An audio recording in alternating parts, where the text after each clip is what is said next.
फल पट्टियों में माना जाएगा।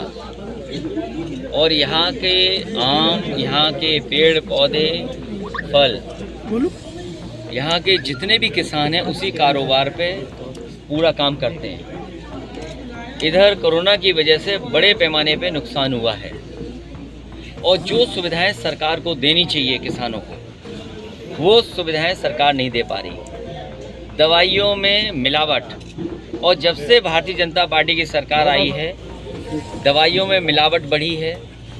आम को लेकर के जो सरकार को मदद करनी चाहिए, फल पट्टी है तो जो सुविधाएं देनी चाहिए वो सरकार नहीं दे पा रही है। अगर यहाँ के किसान शिकायत लेकर के भी जाते हैं तो उन शिकायतों का निराकरण अभी तक नहीं हुआ। जो इंफ्रास्ट्रक्चर देने की बात कही, बीजेपी के बड़े नेताओं ने कहा कि मलिहाबाद का दशहरी आम या दूसरे आमों के बारे में जो कहा कि कितना बड़ा कारोबार हो सकता है, एक्सपोर्ट हो सकता है, कोई सुविधा नहीं दी। जो मंडी समाजवादी सरकार में बन रही थी वो भी रोक दी। हम यहाँ के किसानों को भरोसा दिलाते हैं, समय आने पर जिस तरीके से सुविधाएं देनी पड़ेंगी, अच्छी दवाई, रिसर्च, एक्सपर्ट, साइंटिस्ट हमें लगाने पड़ेंगे, हम लगाएंगे, जिससे कि यहाँ के किसानों को सुविधा मिल सके, इनके आमदनी बढ़ सके, इनकी आय किसानों की बढ़ जाए। अखिलेश योगी सरकार के जो है सांसद जो कौशल किशोर जी हैं, उन्होंने यहाँ पे एक गांव गोद लिया है समरा, वहाँ पे कोई विकास कार्य नहीं हुआ, क्या कहेंगे? देखिए, मैं एक गांव लेने का सवाल नहीं है। भारतीय जनता पार्टी ने कहा कि देश को हम तरक्की के रास्ते पे ले आएंगे। नोटबंदी कहा, अभी आप देखिए जिला पंचायत चुनाव, ब्लॉक प्रमुख के चुनाव में नोटबंदी का पता नहीं लगा।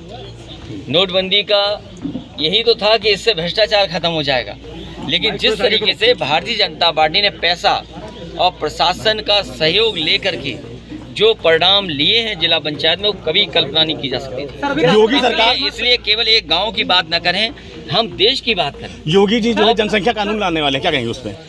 और जहां तक प्रदेश में भारतीय जनता पार्टी को अपने घोषणा पत्र पे बात करनी चाहिए थी।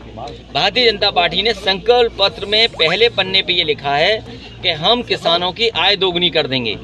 आज हम भारतीय जनता पार्टी से और जनता जानना चाहती है कि आज किसानों की आय क्या है और अगर उन्हें दोगुना आय करनी है तो क्या फैसले लिए थे जिससे उनके किसानों की आय दोगुनी हो जाए। आप सबसे बड़ा सवाल यह है कि किसानों की आय दोगुनी हुई नहीं, महंगाई नियंत्रण कर नहीं पाए, बेरोजगारी बढ़ गई, रोजगार के अवसर नहीं।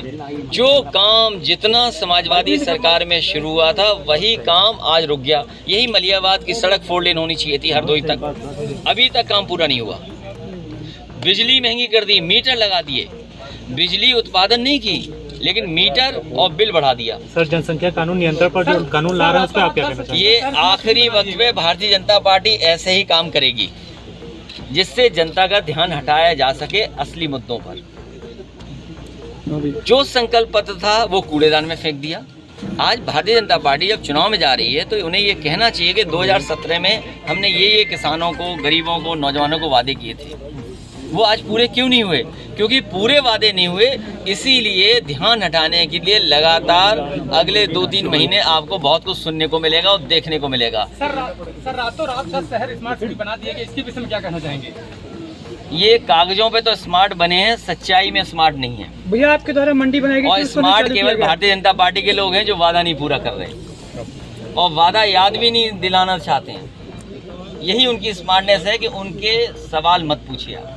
अखिलेश जी, आपके सरकार में जो है यहाँ पे हाईटेक मंडी बनाई गई थी जो कि अभी तक चालू नहीं किया गया इस सरकार में। समाजवादी सरकार बनेगी, मंडी भी चालू होगी और यहाँ के किसानों को सुविधाएं मिलेंगी। फल पट्टी के लोगों को जो अच्छी दवा या उनकी सहूलियत के लिए कोई फैसला लेना पड़ेगा तो समाजवादी सरकार लेगी। वीडियो को लाइक करें, शेयर करें और चैनल को सब्सक्राइब करें। खबरों के नोटिफिकेशन के लिए बेल आइकन दबाना न भूलें।